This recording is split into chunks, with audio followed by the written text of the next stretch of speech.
2020 के उत्तर पूर्वी दिल्ली दंगों से जुड़े कथित साजिश मामले में सुप्रीम कोर्ट का फैसला एक बार फिर देश की राजनीति और न्यायिक बहस के केंद्र में आ गया है। सोमवार यानी 5 जनवरी को शीर्ष अदालत ने जेएनयू के पूर्व छात्र नेता उमर खालिद और शर्जील इमाम की जमानत याचिकाएं खारिज कर दी हैं, जबकि इसी केस में 5 अन्य आरोपियों को सशर्त जमानत मिल गई है।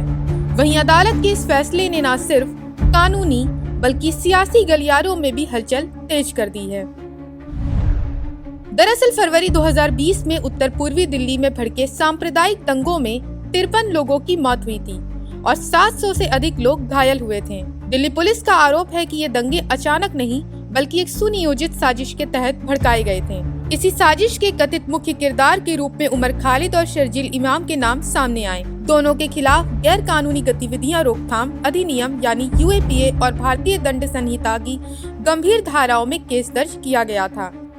आपको बता दें कि इससे पहले दिल्ली हाई कोर्ट ने भी उनकी जमानत याचिकाएं खारिज कर दी थी, जिसके बाद मामला सुप्रीम कोर्ट पहुंचा। न्यायमूर्ति अरविंद कुमार और न्यायमूर्ति एनवी अंजारिया की पीठ ने स्पष्ट किया कि उमर खालिद और शर्जील इमाम की भूमिका अन्य आरोपियों से गुणात्मक रूप से अलग है। कोर्ट के मुताबिक उपलब्ध सामग्री से दोनों के खिलाफ साजिश में शामिल होने के प्रथम दृष्टया संकेत मिलते हैं। अदालत ने कहा कि यूएपीए की धारा 43D5 के तहत जमानत के लिए सख्त कसौटी तय है और इस स्तर पर दोनों आरोपी उस कसौटी पर खरे नहीं उतरते।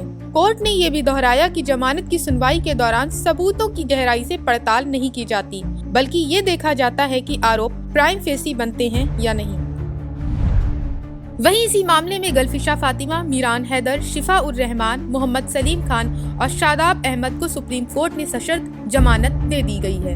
अदालत का मानना था कि इन आरोपियों की भूमिका कथित साजिश के केंद्र में नहीं दिखाई देती और उनकी स्थिति उमर शर्जील से अलग है। वहीं इस फैसले पर पूर्व केंद्रीय कानून और न्याय मंत्री अश्विनी कुमार ने उमर खालिद और शर्जील इमाम की जमानत याचिकाएं सुप्रीम कोर्ट द्वारा खारिज किए जाने पर कहा कि जमानत नियम है और जेल अपवाद है। आज देश भर में जो उम्मीद थी कि इनको बेल मिलेगी, आज कई लोग इससे नाखुश होंगे, क्योंकि जो संविधान की आस्था है वो फ्रीडम में है और लिबर्टी में है। इतना लंबे अरसे के बाद बेल ना मिलना, इससे एक चिंता का वातावरण तो पैदा होता है। वहीं इस फैसले के आने के बाद राजनीतिक बहस भी तेज हो गई है। सत्तारूढ़ दल ने जहां एक तरफ इसे न्यायिक प्रक्रिया की जीत बताया है, वहीं साथ ही कांग्रेस पार्टी पर भी हमला बोला है। बीजेपी के वरिष्ठ प्रवक्ता और नेता शहजाद पूनावाला ने कहा कि कांग्रेस हमेशा टुकड़े टुकड़े करने वाली गैंग के साथ है। आज जिस प्रकार से उमर खालिद और शर्जील इमाम, जिसके लिए केवल कांग्रेस पार्टी और उसके इकोसिस्टम से नहीं बल्कि विदेश से भी बहुत सारे पत्र और संवेदनाएं प्रकट हो रही थी, आज उन दोनों व्यक्तियों को सुप्रीम कोर्ट ने किसी भी प्रकार की राहत डिनाई कर दी है, उनके बेल को रिजेक्ट कर दिया है। और केवल बेल रिजेक्ट ही नहीं किया बल्कि ये भी कहा कि जो इस प्रकार का अपराध उन्होंने किया है, प्रथम दृष्टया आतंकवाद और दिल्ली को जलाने के जो भी चार्जेस उनके खिलाफ लगाए गए हैं वो प्रथम दृष्टया सही साबित होते हैं। वो क्वालिटेटिवली एक डिफरेंट फुटिंग पर है, मतलब कि कोई आम अपराध नहीं किया।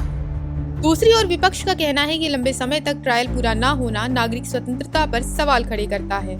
आरजेडी सांसद मनोज झा ने कहा कि जिन्हें जमानत मिली उन्हें ये बहुत पहले मिल जानी चाहिए थी। देखिए, मैं मानता हूँ कि एक बात तो स्पष्ट है, जिन लोगों को जमानत मिली ये लॉन्ग पेंडिंग चीज थी। ट्रायल के नाम पे लगभग सिफर था और मैं समझता हूं कि ये एक ऐसा क्षण है कि जुडिशरी को धन्यवाद भी करना चाहिए, क्योंकि highest court of the land से आया है। और मेरा मानना है कि उमर खालिद और शर्जील के मामले में भी जो ट्रायल कोर्ट को एक्सपेडाइट करने का दिया गया है, मैं समझता हूं उसके दृष्टिकोण से शायद उन्हें भी न्याय बहुत जल्द मिलेगा, ऐसी मेरी उम्मीद है। वहीं मानवाधिकार संगठनों ने भी मामले में सुनवाई में देरी को लेकर चिंता जताई है। बहरहाल सुप्रीम कोर्ट ने उमर खालिद और शर्जील इमाम को फिलहाल राहत नहीं दी है, लेकिन अदालत की त्वरित सुनवाई पर की गई टिप्पणी ने उनके लिए एक सीमित उम्मीद जरूर छोड़ दी है। ऐसे में अब निगाहें इस बात पर टिकी हैं कि ट्रायल कितनी तेजी से आगे बढ़ता है। और क्या आने वाले समय में इस हाई प्रोफाइल केस में कोई नया मोड़ आता है? Bureau report, Punjab Kesari TV. हमसे जुड़े रहने के लिए हमारे YouTube चैनल को सब्सक्राइब करें और नई वीडियो की नोटिफिकेशन के लिए बेल आइकॉन को दबाएं।